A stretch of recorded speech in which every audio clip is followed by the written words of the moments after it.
Hello students, आज हम topic start करने जा रहे हैं। Lecture number 4 of environment science, पर्यावरण अध्ययन का लेक्चर नंबर 4 लगाने जा रहे हैं। BCA first year, BBA first year, BCom first year, BA and BSc medical and non medical students सारे आ जाओ क्लास के अंदर। And BSc BEd, BA BEd आप भी आ जाओ क्लास के अंदर। सारे बच्चे फटाफट क्लास को ज्वाइन कर लें। जिन बच्चों को नहीं पता कि क्लास है उनको वीडियो लिंक शेयर कर दिया जाए कि अभी एनवायरमेंट साइंस की क्लास स्टार्ट हो चुकी है। फटाफट ये वीडियो का लिंक शेयर कर दो और अपने अपने जो आपके पर्सनल ग्रुप बने हुए हैं उनमें शेयर कर दो ताकि बच्चे फटाफट जुड़ जाएं, उनको पता लग जाए कि एनवायरमेंट साइंस की क्लास स्टार्ट हो चुकी है। ओके, एनवायरमेंट साइंस का लेक्चर नंबर 4 शुरू हो चुका है। सर टॉपिक क्या करवाने वाले हो आप? इसमें जो टॉपिक की बच्चे बात करेंगे वो टॉपिक एक्चुअल में जो करवा रहा हूं ना मैं, उसका नाम है पोल्यूशन। लेकिन उससे पहले मैं मोस्ट इंपोर्टेंट फैक्ट जो करने जा रहा हूं मैं, कि जो एग्जाम में हर हाल में एक क्वेश्चन बनता ही बनता है, उसके बारे में बात कर रहे हैं। लेकिन आज हमारा टॉपिक का नाम है पोल्यूशन, यानी प्रदूषण। प्रदूषण प्रदूषण ये वाला टॉपिक अपने करेंगे। ओके, तो प्रदूषण या पोल्यूशन क्या होता है उससे पहले बच्चे आए, बच्चों का वेट करते हैं। फटाफट बताओ मुझे बच्चों की पोल्यूशन की परिभाषा क्या होती है? Definition of pollution, what is pollution? जल्दी, what is in your life pollution? कि आप किसको पोल्यूशन बोलते हो, प्रदूषण किसको बोलते हो? जल्दी, शाबाश। परिभाषा, डेफिनेशन बताओ। कुछ पुराने बच्चे हैं उनको पता है ये वाली बात, क्योंकि उनको मैंने करवाई थी। बाकी जो बच्चे नए जुड़े हैं सारे बच्चे क्लास को अटेंड करो। बीबीए वाले बच्चे अपनी क्लास में अपने लिंक शेयर कर दिया करो जो आपके पर्सनल ग्रुप बने हुए हैं। ओके, तो फटाफट बताओ बच्चों क्या आंसर होगा? What is pollution? प्रदूषण किसे कहा जाता है? जल्दी। अब बाकी मैं डेफिनेशन करवाऊंगा इसकी डेफिनेशन मोस्ट इंपॉर्टेंट डेफिनेशन है। अगर मैं पोल्यूशन को डिफाइन करूं, हाउ टू डिफाइन पोल्यूशन? शाबाश, बताते जाओ बच्चों। टॉपिक शुरू करने जा रहे हैं। टॉपिक क्या है? टॉपिक का नाम है पोल्यूशन, प्रदूषण। इसकी डेफिनेशन बाद में डिस्कस करेंगे। जो बच्चे आंसर बता रहे हैं उनमें से कुछ बच्चे आंसर सही बता रहे हैं, कुछ बच्चे आंसर रॉन्ग बता रहे हैं, ठीक है? उसको क्लैरिफाई मैं बाद में करता हूं। सबसे पहले आपके सामने स्क्रीन पे आ रहा होगा, देखो एक बच्चा आपकी स्क्रीन पे आ रहा है, एक चाइल्ड, एक बेबी आपकी स्क्रीन पे आ रहा है, बॉर्न बेबी। उसके आपको क्या देख के लग रहा है कि ये देखो यहां पर स्किन देखो इसकी ब्लू कलर की हो चुकी है, यहां देखो स्किन इसकी ब्लू कलर की हो चुकी है, स्किन यहां पर देखो ब्लू कलर की हो चुकी है। इस डिजीज बोलते हैं, इसे एक प्रकार का रोग है जिसका नाम है blue baby syndrome. Blue baby syndrome यानी वो उसका जो बेबी है वो नीले रंग का हो जाता है, ब्लू कलर का हो जाता है। What's reason? ये क्वेश्चन एग्जाम में आता होता है कि ब्लू बेबी सिंड्रोम व्हाई, क्यों, उसके कोज क्या है, उसके कारण क्या है, उसके सिम्टम क्या है, उसके लक्षण क्या है। मतलब ये भी एक पोल्यूशन है जो कि जिसका रिस्पॉन्सिबल कौन है? मेटल। मैं क्या करा रहा हूं तुम्हें? पोल्यूशन चैप्टर स्टार्ट करवाने से पहले कुछ इंटरेस्टिंग फैक्ट करवा रहा हूं, कुछ महत्वपूर्ण तथ्य करवा रहा हूं आपको। The most common cause of blue baby syndrome ग्लोबिनोएलीमिया is high level of nitrate in drinking water. तुम कहोगे सर ये क्या नाम आ गया, इतना बड़ा सारा बोला भी नहीं जा रहा। Methaemoglobinaemia is high level of nitrates in drinking water. सबसे पहले ये चीज क्या होती है अभी बताऊंगा आपको। ये एक प्रकार का प्रोटीन है, एक जो हमारे ब्लड के अंदर आ जाता है, इसके बारे में बात करते हैं। लेकिन ये देखो nitrates, high levels of nitrate in drinking water, जो पीने वाला पानी होता है ना उसके अंदर जब नाइट्रेट की वैल्यू आ जाती है। सर नाइट्रेट क्या होता है? NO3-1, जो 9th-10th में आपने पढ़ा होगा, इसको बोलते हैं नाइट्रेट। और नाइट्रेट की अधिकता के कारण, नाइट्रेट की maximum amount of present in water, drinking water, तो उससे क्या होता है? हाई नाइट्रेट लेवल्स में be present in drinking water due to the use of nature and fertiliser on agriculture land. जितने भी फार्मर एग्रीकल्चर लैंड में जो फर्टिलाइजर का बहुत ज्यादा यूज करने लग गए। बच्चों आपने कभी नाम सुना होगा ऑर्गेनिक फार्मिंग, यानी कार्बनिक खेती, उसका मतलब क्या है कि बिना फर्टिलाइजर के सारी चीजों को ग्रो अप करना, फसलें उगाना, मतलब क्रॉपिंग करना, है ना। तो वो आजकल क्या हुआ कि आजकल जो हमारे फार्मर्स हैं वो काफी फर्टिलाइजर्स का यूज करने लग गए हैं और काफी हैवी अमाउंट में फर्टिलाइजर का यूज करने लग गए, जो कि आर्टिफिशियल फर्टिलाइजर है, जो कि ऑर्गेनिक फर्टिलाइजर नहीं है। वो इतना ज्यादा हार्मफुल है बच्चों। उसके कारण क्या हो रहा है कि एग्रीकल्चर लैंड के अंदर ऐसे कंटेंट, नाइट्रेट जैसे कंटेंट अवेलेबल हो रहे हैं, पहुंच रहे हैं। उसके कारण नुकसान क्या होता है, इस nitrate is responsible for blue baby syndrome. Blue baby नाम क्यों पड़ा, क्योंकि उसका कलर जो है ब्लू कलर का हो जाता है, ये बात होती है। तो मेन क्या आंसर, यहां क्या क्वेश्चन बनता है, due to nitrates, high nitrate, है ना। अब इसका अगर अपने इसके सिम्टम्स की बात करें या साइनोसिस की बात करें, this is considered as a true blue baby syndrome. ये एक प्रकार का true blue baby syndrome situation है in a serious condition. Usually it is caused by a heart defect. उसके जो दिल के अंदर डिफेक्ट आ जाता है, उसके हार्ट के अंदर डिफेक्ट आ जाता है, यानी हृदय संबंधी बीमारियां शुरू हो जाती है। A baby born blue in appearance, not crying, not moving, मतलब ना तो वो चिल्लाता है, ना वो रोता है, ना वो चलता है, ना moving, is considered to be in respiratory system and cardiac distress. Cardiac का मतलब होता है जो हार्ट से रिलेटेड होती है, दिल से संबंधित होती है, हृदय से संबंधित होती है। कार्डियक, उसके अंदर, उसके हार्ट के अंदर डिस्ट्रेस आना शुरू हो जाता है, तनाव आना शुरू हो जाता है। वो उसको सांस लेने में, रेस्पिरेटरी का मतलब होता है इसको श्वास लेने में दिक्कत होती है। The heart is not pumping blood efficiency. हम, आपको पता है आपका जो दिल होता है, जो हार्ट होता है, वो काम क्या करता है, आपकी पूरी बॉडी में ब्लड को सप्लाई करता है। ब्लड को सप्लाई करने का काम कौन करता है, हार्ट एक प्रकार की पंपिंग मशीन है। दुनिया में एकमात्र ऐसी चीज जो सारी उम्र तक काम करती है, 24 घंटे, 7 डेज, 365 दिन, पूरे साल, सारी उम्र, जब तक अपने मरते नहीं है तब तक वो काम करता है ना। जिस दिन दिल रुक गया, जिस दिन हार्ट रुक गया, लाइफ खत्म, हाँ, उसका कोई भरोसा नहीं है। This is not enough available oxygen. बच्चों आपको पता है कि अगर ब्लड जो है ना, ब्लड हमारी बॉडी के अंदर जाता है तो वो ब्लड की पंपिंग कौन करता है, ब्लड की पंपिंग का काम किसका होता है, हार्ट का। लेकिन सर ब्लड का फायदा क्या होता है, ब्लड के अंदर ना एक हीमोग्लोबिन नाम की कोई चीज होती है, हीमोग्लोबिन। सर ये हीमोग्लोबिन क्या होता है, हीमोग्लोबिन एक प्रकार की बस है, एक प्रकार का कैरियर है, जो क्या करता है, अपने ऊपर O2 को बिठा करके लेके जाता है, अपने ऊपर O2 यानी ऑक्सीजन, जो कि आपके एनवायरनमेंट के अंदर अवेलेबल है, उपस्थित है। तुमको सर ऑक्सीजन का फायदा क्या है, ये बाद में बताऊंगा। ऑक्सीजन का फायदा बहुत ज्यादा है बच्चों। अगर आपकी बॉडी में ऑक्सीजन नहीं जाएगी तो एनर्जी नहीं बनेगी, ऊर्जा का निर्माण नहीं होगा। वो कैसे, वो कभी बाद में डिस्कस करेंगे। लेकिन ये बात तुम ध्यान रख लो कि ऑक्सीजन जब आपकी बॉडी के अंदर जाती है, उसको लेकर के पकड़ के कौन ले जाता है, हीमोग्लोबिन। वो कहता है चल इधर चल, उधर चल, पैर में जाना है तेरे को, आंखों में जाना है, मतलब ऑल बॉडी के पार्ट्स तक ऑक्सीजन को अवेलेबल करवाता है हीमोग्लोबिन। लेकिन हीमोग्लोबिन को पंपिंग का काम कौन करता है, वो करता है हार्ट करता है, आपका हार्ट यानी दिल करता है, जो पंप करता है, पूरी बॉडी में सर्कुलेट करता है, संवहन करता है, किसका, ब्लड का, है ना।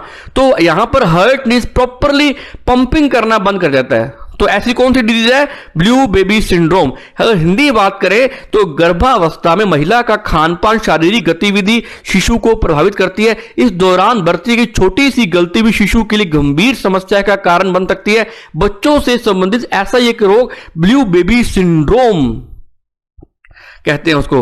ब्लू बेबी सिंड्रोम है क्या चीज, इसके बारे में बात करें। ब्लू बेबी सिंड्रोम एक घातक स्थिति है। यह स्थिति तब उत्पन्न होती है जब शिशु के लाल रक्त कणिकाओं यानी रेड ब्लड सेल्स, आरबीसी, जो आपके ब्लड के अंदर अवेलेबल होती है, आरबीसी के कारण ही हीमोग्लोबिन के कारण ही आपके अंदर ऑक्सीजन सप्लाई होती है। हीमोग्लोबिन क्या है, रक्त में मौजूद प्रोटीन। हीमोग्लोबिन का कलर, क्वेश्चन होता है कि हीमोग्लोबिन का कलर रेड कलर का क्यों होता है। एग्जाम में क्वेश्चन आया कि आपका ब्लड रेड कलर का क्यों होता है, वाई। आपका खून लाल रंग का क्यों होता है, वाई। आंसर तो फटाफट जल्दी कमेंट सेक्शन के अंदर साथ साथ आंसर देते जाओ।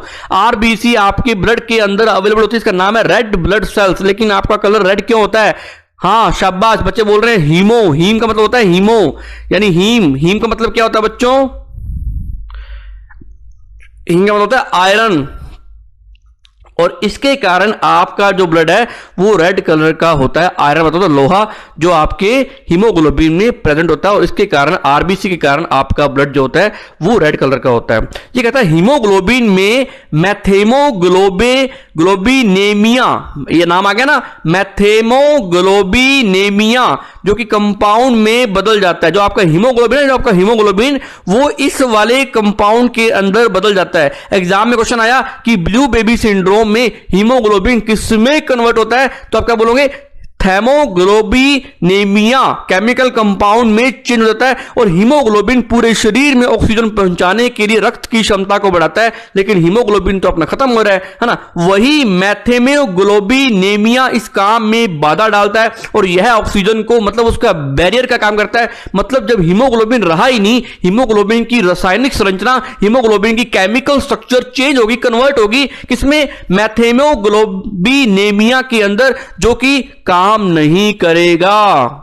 मेरी बात समझ में आई? यह ऑक्सीजन को संचारित नहीं कर पाता, यानी ऑक्सीजन को ट्रांसफर नहीं कर पाता बॉडी की ईच एंड एवरी पार्ट्स में। तो और इसका क्या बनता है, ये साइनोसिस का कारण बनता है, इसको साइनोसिस का कारण बनता है। और साइनोसिस में शिशु की त्वचा का, अगर ये आ जाए ना कि अगर अगर प्रॉपरली ऑक्सीजन बॉडी के अंदर सप्लाई ना हो तो अपना रंग नीला नहीं पड़ जाता बच्चों, कि इसका रंग नीला पड़ गया मतलब खून की कमी होगी, रंग नीला पड़ गया है ना, तो साइनोसिस हो जाता है। और साइनोसिस शिशु की त्वचा का रंग यानी बेबी की स्किन का कलर क्या बन जाता है, ब्लू ग्रे यानी लेवेंडर, नीला ग्रे। इसे ही ब्लू बेबी सिंड्रोम कहा जाता है। बच्चों को ब्लू बेबी सिंड्रोम होने का मेन कारण क्या है, मेन कारण बनता है इसका कि मैथेमोग्लोबिनेमिया, मेन रिस्पॉन्सिबल फॉर मैथेमोग्लोबिनेमिया। यह ऑक्सीजन को पूरी बॉडी के अंदर सर्वाइव नहीं होने देता, समझे बात को, और इसके कारण बॉडी के अंदर ऑक्सीजन की डेफिशिएंसी हो जाती है, कमी हो जाती है। और यह ना जो एडल्ट होते हैं उनकी तुलना में, उनके कंपैरेटिवली बेबी के अंदर अधिक फैलता है as compare to adult, as compare to teenagers, है ना। नाइट्रेट जो होता है, नाइट्रेट, इसका जब नाइट्रेट का जो अपने क्या करते हैं, सेवन करते हैं, जब इसको अपने ड्रिंक अपने करते हैं, कोई भी अपने पानी पीते हैं, तो उसके सब्जियों के माध्यम से हमारे बॉडी के अंदर एंटर कर जाता है। और इससे क्या होता है, नाइट्रेट जो है ना, नाइट्रेट क्या करता है, हमारे हीमोग्लोबिन को मैथेमोग्लोबिनेमिया में कन्वर्ट कर देता है, जिसके कारण नाइट्रेट की maximum amount of present in body, उससे क्या होता है कि हमारा जो छोटे छोटे बच्चे होते हैं उनका ये डिजीज हो जाती है। ऐसा पानी सेवन करने से बचना चाहिए, छोटे बच्चों को इससे दूर रखना चाहिए। सिम्टम क्या आते हैं बच्चों, सिम्टम, आपकी स्किन कलर में चेंज आ जाएगा, आपकी स्किन में क्या होगी, जलन पैदा होगी, वो स्तनपान करने में समस्या होना, एंड ठीक से उसका वेट ना बढ़ना, वजन न बढ़ना, और तेजी से दिल का धड़कना, श्वास लेना, यानी रेस्पिरेटरी सिस्टम क्या होगा, जो दिल की धड़कन है, जो नब्ज है, जो उसकी वो इंक्रीज हो जाएगी, वॉमिटिंग होना, है ना, वॉमिटिंग होना, लूज मोशन लग जाना, और सांस लेने में, है ना, रेस्पिरेटरी सिस्टम में दिक्कत हो जाती है, उसको सांस लेने में दिक्कत आती है। ये सारी प्रॉब्लम्स होती हैं। ये हमने ब्लू बेबी सिंड्रोम के बारे में की। तो आपको ब्लू बेबी सिंड्रोम में सिर्फ दो बातें ध्यान रखनी है। एक तो जो हीमोग्लोबिन जो है वो किसमें क्या होता है कन्वर्ट, मैथेमोग्लोबिनेमिया के अंदर, और मेनली ये नाइट्रेट से होता है। और ये किससे फैलता है, इसको डिजीज किससे फैलती है, पानी पीने से, है ना, drinking water and vegetables. Main cause क्या है इसका, ये कहां से आता है, जो अपने फर्टिलाइजर्स यूज करते हैं क्रॉप्स के अंदर, फसलों के अंदर, उसके कारण ये फैलता है ना। तो सारी चीजें आपको मैंने डिटेल में करवाई। अब मेरे हिसाब से ब्लू बेबी सिंड्रोम से कोई क्वेश्चन आया तो आपका गलत नहीं होगा। एक बार बता दूं, एनी वन एग्जाम अगर साइंस का पेपर हुआ, कुछ मर्जी पेपर दे लो, ब्लू बेबी सिंड्रोम से क्वेश्चन पूछता है वो। आगे आ जाओ, सबसे इंपॉर्टेंट बच्चों, समझ में आई बात, जल्दी लिखो कमेंट सेक्शन के अंदर। चलें आगे। फिर बच्चों आगे आता है एक न्यू डिजीज जिसका नाम है itai disease due to cadmium poisoning. एक कैडमियम ना एक मेटल होती है, कैडमियम क्या होती है, एक मेटल होती है, मेटल धातु, है ना। कैडमियम एक मेटल होती है, धातु। आपने 9th 10th में पढ़ा होगा कि मेटल जो होती है वो हार्ड होती है, मेटल में शाइनिंग का करैक्टर होता है, मतलब वो चमकती है। मेटल के अंदर मैलिएबिलिटी का करैक्टर पाया जाता है। मैलिएबिलिटी का मतलब होता है आघात वर्धनीयता, मतलब मैं इसकी पीट पीट के मैं इसकी चद्दर बना दूं, इसका मतलब मैं इसकी शीट्स बना दूं, इसका मतलब इसके अंदर मैलिएबिलिटी का करैक्टर पाया जा रहा है, आघात वर्धनीयता का गुण पाया जा रहा है, उसको मेटल बोलते हैं। जिसके अंदर डक्टिलिटी का करैक्टर पाया जाए, डक्टिलिटी। सर ये डक्टिलिटी क्या होती है? डक्टिलिटी को हिंदी में बोलते हैं तन्यता। क्या बोलते हैं? तन्यता। मेरी वन लाइन में आपको को क्वेश्चन मिलेगा, तन्यता बोलते हैं। क्या बोलते हैं? तन्यता। और ये इसका ये डक्टिलिटी करैक्टर जिसमें होता है उसको मेटल बोलते हैं। सर ये होता क्या चीज है? डक्टिलिटी का मतलब होता है किसी भी मेटल को इतना खींचो इतना पुलअप करो कि उसकी वायर बन जाए। अगर उसके अंदर वायर बनने की क्वालिटी हो, तार बनने की क्षमता हो, तो इसका मतलब वो धातु है, धातु। मान लो आप अपने आप को मेटल बोलना चाहते हो, तो मेटल बनाने के लिए अपने आप को, आपके अंदर हार्डनेस होनी चाहिए, आपके अंदर कठोरता होनी चाहिए। दूसरी चीज आपके अंदर शाइनिंग होनी चाहिए, आप चमकने चाहिए। तीसरी चीज उसके अंदर मैलिएबिलिटी वाला गुण मिलना चाहिए, आघात वर्धनीयता, डक्टिलिटी वाला करैक्टर मिलना चाहिए, है ना। डक्टिलिटी। आपको पता है कि सबसे ज्यादा डक्टिलिटी करैक्टर किसमें मिलता है? सबसे लंबी तार किसकी बनती है? सबसे लंबी वायर ऐसी कौन सी मेटल है? गोल्ड, सोना, है ना। गोल्ड से आप बहुत लंबी वायर बना सकते हैं। एग्जाम में क्वेश्चन आता है, बताइए वाला। तो ये मेटल है। तो कैडमियम मेटल के कारण इटाई डिजीज होती है। और वो होती नुकसान क्या है उसका? Itai disease is caused by the cadmium poisoning due to mining in the, ये जो डिजीज है ना, एक्चुअल में इसको इटाई डिजीज को क्या बोलते हैं? जापानीज रोग बोलते हैं, जापानीज डिजीज भी बोलते हैं, जापान का रोग भी कहा जाता है इसको, क्योंकि ये जापान में हुआ था ये। तो Toyama prefecture of Japan and cadmium goes in through rice and cereals. जो इनको चावल और अनाज से क्या हुआ था? कैडमियम इनकी बॉडी के अंदर एंटर हो गया था। और this is a multi factorial disease, इससे बहुत ज्यादा एक मल्टी फैक्टोरियल डिजीज है, जिससे काफी मात्रा में बॉडी को अलग अलग तरीके से नुकसान होते हैं। But cadmium is a necessary agent to result in serve kidney damage and osteomalacia. लेकिन इसका जो फाइनली रिजल्ट आता है, अंततः जो इसका मेनली प्रभाव पड़ता है, lastly is this effect upon mainly is the kidney damage, kidney खत्म हो जाती है, एंड ऑस्टियोमलेशिया। बच्चे कहते हैं सर ऑस्टियोमलेशिया क्या होता है? ऑस्टियोमलेशिया मतलब होता है कि उसकी हड्डियां जो है ना, हड्डियां वो खोखली हो जाती हैं, हड्डियां जो है कमजोर हो जाती हैं, हड्डियां जो वो वीक हो जाती हैं, है ना, बोन्स जो है वो वीक हो जाती हैं। ऑस्टियोमलेशिया हड्डियों के कमजोर होने से संबंधित है, ऑस्टियोमलेशिया बोन्स के वीक होने से रिलेटेड है ना। तो किडनी डैमेज होगी और बोन्स क्या होगी? आपकी वीक होगी। ऑस्टियोमलेशिया को डिफाइन करें, osteomalacia derive from the Greek word osteo which means bone and Malaysia मतलब क्या होता है? विच मींस सॉफ्टनेस, मतलब आपकी बोन्स के अंदर सॉफ्टनेस आ जाएगी, हड्डियां जो है वो कोमल हो जाएंगी इस कारण से। तो आपसे ढंग से चला भी नहीं जाएगा, मतलब किसी जिसको ये रोग है उससे ये चला भी नहीं जाएगा। तो इसको बोलते हैं itai is a Japanese disease and intake cadmium. अगर कैडमियम को अपने गेन कर लें, ग्रहण कर लें, तो उससे इटाई डिजीज होती है। मेनली वो दो, किडनी इफेक्ट डालता है एंड ऑस्टियोमलेशिया डिजीज करता है। इटाई रोग जो है, ये देखो इटाई ये जापानीज की लैंग्वेज में लिखा हुआ है। इटाई यह दर्द, यहां बहुत ज्यादा इसमें बीमारी दर्द देता है, तो इसका नाम पड़ गया इटाई बायो। इटाई बायो भी इटाई रोग क्यों कहते हैं? क्योंकि यह बहुत ज्यादा दर्द देता है। 1912 से शुरू होने वाले टोयमा फ्री फ्रैक्चर जापान के बड़े पैमाने पर कैडमियम विषाक्तता को दिया गया नाम था, है ना। टोयमा फ्री फ्रैक्चर, इटाई रोग शब्द जो है ना एग्जाम में आ गया कि इटाई रोग होता है, तुम क्या बोलोगे? Bye the cadmium. इटाई रोग कौन से देश का है? जापान की डिजीज है। इटाई का मतलब क्या होता है? इटाई शब्द जापान के द्वारा जब उनके बहुत ज्यादा दर्द होता था, जब उनके बहुत ज्यादा गंभीर पेन होता था, बहुत ज्यादा पेन होता था, तो स्थानीय लोगों द्वारा बनाया गया वर्ड था हाय इटाई। तो ऐसे बोलते थे वो। इस स्थिति के साथ लोगों की रीढ़ की हड्डी और जोड़ों में महसूस किया कि वहां बड़ी कमजोरी आ रही है, वीकनेस आ रही है। कैडमियम की विषाक्तता कैडमियम की पॉइजनस बोन्स, हड्डियों, गुर्दे, किडनी की विफलता को नरम बनाने में का कारण बनती है, उसको नुकसान पहुंचाती है, उसको डैमेज करती है। कैडमियम पहाड़ों में खनन कंपनियों द्वारा नदियों में जारी किया गया था, यानी जितने भी अपने माउंटेन्स है, जब उसका अपने माउंटेन्स का खनन करते हैं, जब उसको माउंटेन्स को तोड़ते हैं अपने ना, तो उसकी जब निकालते हैं तो उसको क्या किया उन्होंने, नदियों में छोड़ दिया उसके अपशिष्ट को, बायोवेस्ट को, तो जिससे नुकसान के सफलतापूर्वक इसका क्या हुआ, इसका नुकसान हुआ बहुत ज्यादा। इसका कोर्ट में क्या चला, केस चला, मुकदमा चला, और इटाई रोग जापान के 4 बड़े प्रदूषण रोगों में से एक रूप में जाना जाता है। तो 4 क्वेश्चन बनते हैं। ये कब शुरू हुआ, 1912 यानी 1912 के अंदर। यह कौन से देश की बीमारी है, कौन से देश की डिजीज है, जापान की। इसका नाम इटाई क्यों पड़ा, क्योंकि इटाई का मतलब होता है गंभीर दर्द, यानी बहुत ज्यादा सेवियर पेन है ना। और इटाई किसके कारण होता है, कैडमियम के इंटेक से, कैडमियम को ग्रहण करने पर। ओके, चले आगे।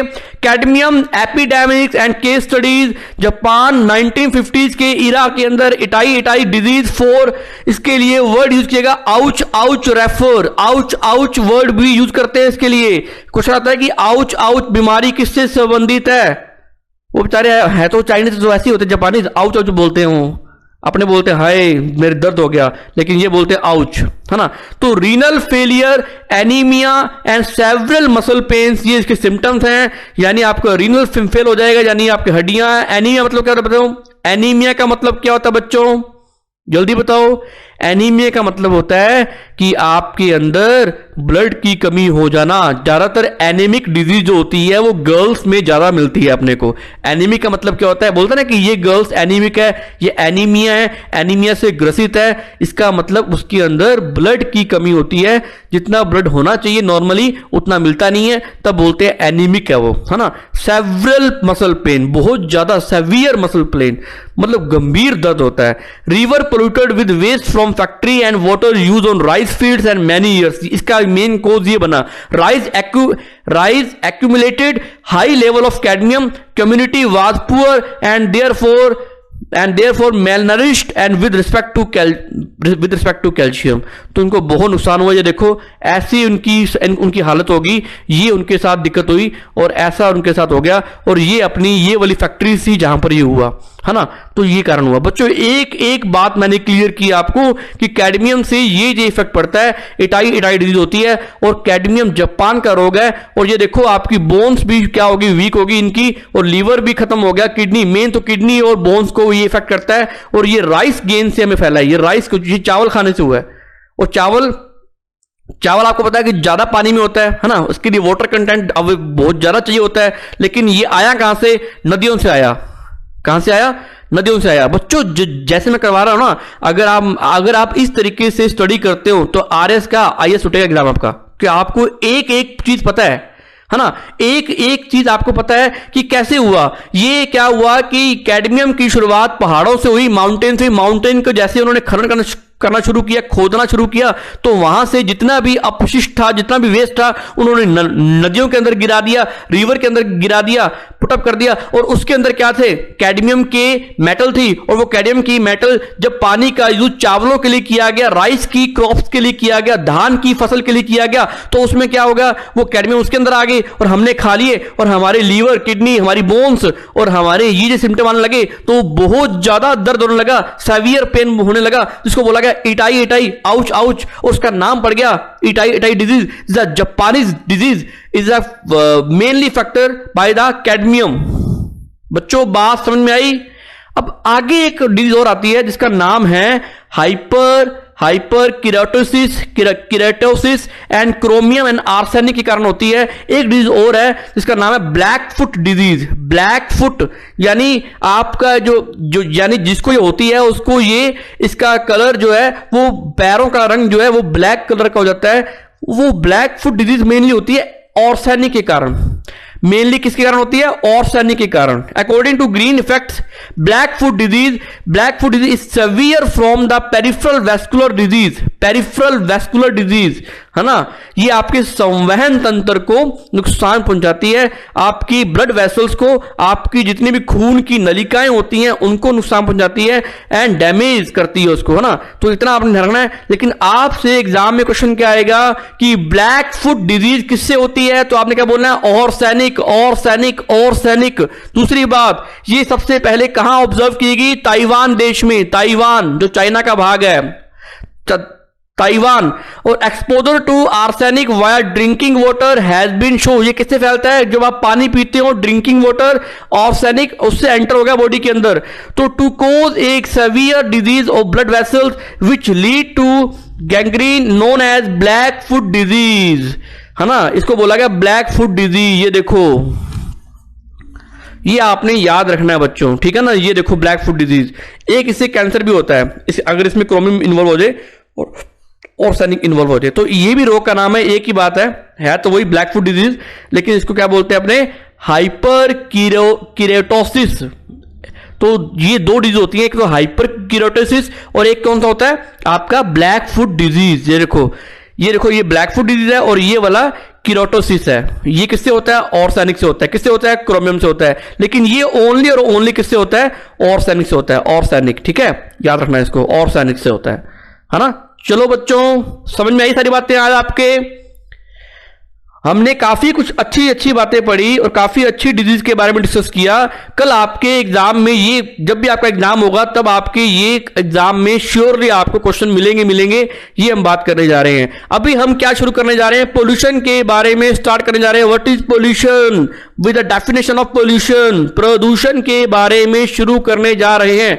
आपकी स्क्रीन पे आ रहा होगा पोल्यूशन, प्रदूषण, स्टॉप पोल्यूशन। हमें पोल्यूशन को स्टॉप करना चाहिए। सर कैसे करें स्टॉप, तो आप साइकिलिंग करो भी, है ना।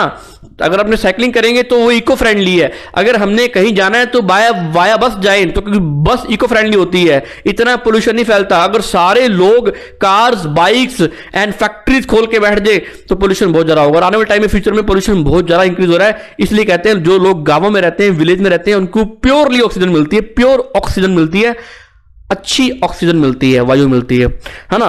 तो बहुत ज्यादा पोल्यूशन फैल रहा है दुनिया के अंदर। तो बात कर रहे हैं पोल्यूशन के बारे में। बच्चों यहां तक कोई डाउट हो मुझे कमेंट सेक्शन के अंदर बताओ, तुम्हें समझ में आया या नहीं आया, जल्दी बोलो, शाबाश बच्चों, जल्दी बोलो फटाफट बच्चों, शाबाश जल्दी बोलो। ठीक है, चलते हैं आगे।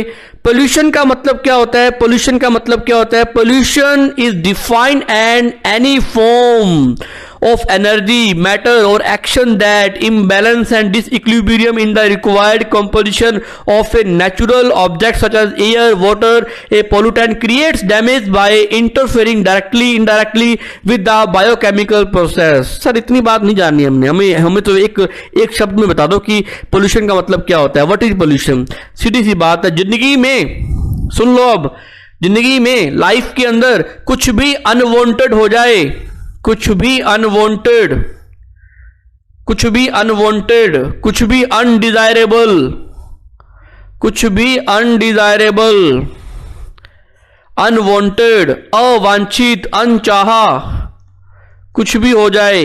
अगर आपको अनवांछित वायु मिल रही है, एयर मिल रही है, अनवांछित यानी अनचाहा कुछ भी हो, इसका मतलब वो पोल्यूशन है। ये बात WHO भी मानता है, ये बात इंटरनेशनल यूनियन भी मानती है ना, UNO भी मानता है इसकी डेफिनेशन। अगर एग्जाम में आया, एक बार क्या हुआ कि एग्जाम में क्वेश्चन आया कि साउंड पोल्यूशन है, साउंड पोल्यूशन मतलब ध्वनि प्रदूषण है।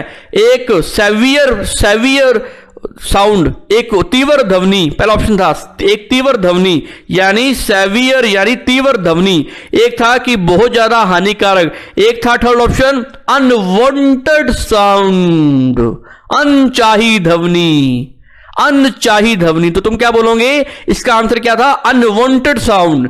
साउंड पोल्यूशन मतलब अनवांटेड साउंड। अगर बोले एयर पोल्यूशन मतलब अनवांटेड एयर, अनवांटेड एनिमल, जिसके साथ आपने अनवांटेड लगा दिया, अनवांटेड वाटर मतलब वाटर पोल्यूशन, जो पानी आपको खराब करे, आपकी बॉडी को नुकसान पहुंचाए, इसका मतलब वो वाटर पोल्यूशन हो रहा है। समझ आई बात, जो सोयल आपके लिए अनवांटेड है, जो आपकी फसलों के लिए मिट्टी जो लाभदायक नहीं है, बेनिफिशियल नहीं है, बेनिफिशियरी नहीं है, इसका मतलब वो अनवांटेड सोयल है बच्चों। तो ये होती है डेफिनेशन अनवांटेड, याद रखो, ये तुम्हें नोट्स तो सारे में दे ही दूंगा, है ना।